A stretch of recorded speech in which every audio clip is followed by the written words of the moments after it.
Dans cette vidéo, nous allons étudier le calcul du montant des annuités pour rembourser un emprunt indivis. Un emprunt indivis est un crédit obtenu par un seul créancier, généralement une banque.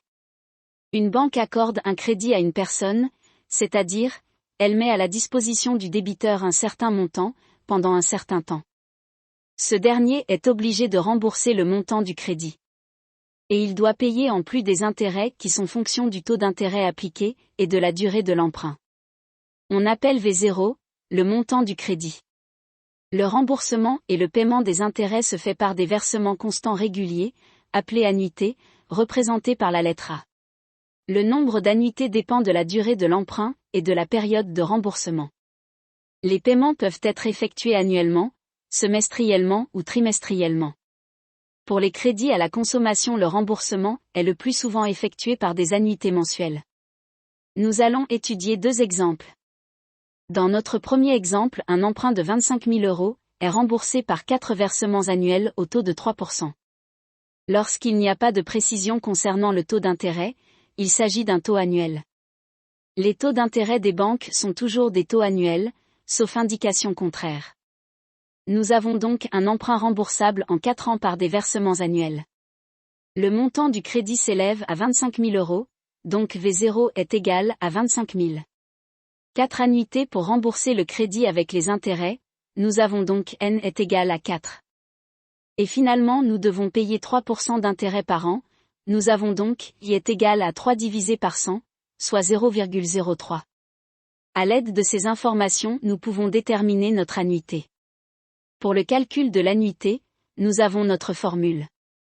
Il suffit de compléter la formule avec les informations dont nous disposons, c'est-à-dire, notre dette, V0, le nombre d'annuités, N, et notre taux d'intérêt, I. Et de faire le calcul. Notre annuité s'élève à 6 725,68 €. Pour rembourser le crédit de 25 000 €, nous devons verser chaque année, pendant 4 ans, le montant de 6 725,68 €. Le montant total versé à la banque est supérieur au montant de la dette, car il faut payer des intérêts en supplément. Dans notre deuxième exemple, nous empruntons aussi à 25 000 €, au taux de 3%, et la durée de l'emprunt est de 4 ans. Mais cette fois-ci nous faisons des versements mensuels, c'est-à-dire pendant les 4 années, nous faisons un versement par mois pour rembourser notre emprunt. Par conséquent, nous devons calculer le montant du versement mensuel. Notre dette est toujours 25 000 €, donc V0 est égal à 25 000. N, étant le nombre de versements, nous devons déterminer le nombre de versements mensuels à effectuer en 4 ans. Avec 12 versements mensuels par an, nous aurons 4 x 12 est égal à 48 versements mensuels. N est donc égal à 48. Finalement le taux d'intérêt. Nous devons payer 3% d'intérêt par an. Comme nous faisons des versements mensuels, nous devons faire notre calcul avec un taux mensuel. Pour calculer le taux mensuel proportionnel au taux annuel, il suffit de diviser ce taux annuel par 12. Un mois étant égal à un douzième de l'année, le taux mensuel est donc égal à un douzième du taux annuel. I mensuel est égal à 0,03 divisé par 12, soit 0,0025. Maintenant nous avons toutes les informations nécessaires pour le calcul de l'annuité, c'est-à-dire du montant à verser chaque mois à la banque pour rembourser les 25 000 € avec les intérêts.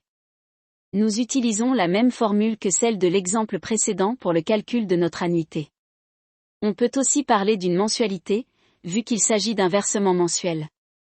Nous complétons la formule avec les informations, V0, N, et I. Et nous faisons le calcul.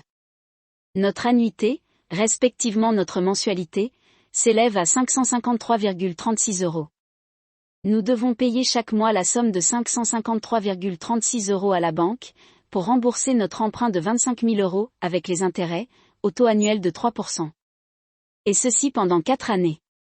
Nous venons d'étudier deux exemples, avec la même dette, le même taux d'intérêt et la même durée. La seule différence est la période de remboursement. Dans notre premier exemple, nous faisons des versements annuels de 6 725,68 €. Et dans notre deuxième exemple, nous faisons des versements mensuels de 553,36 €. Vous voyez donc qu'il est très important de faire attention à la période de remboursement. Toutes les informations, comme le nombre de versements et le taux appliqué en dépendent.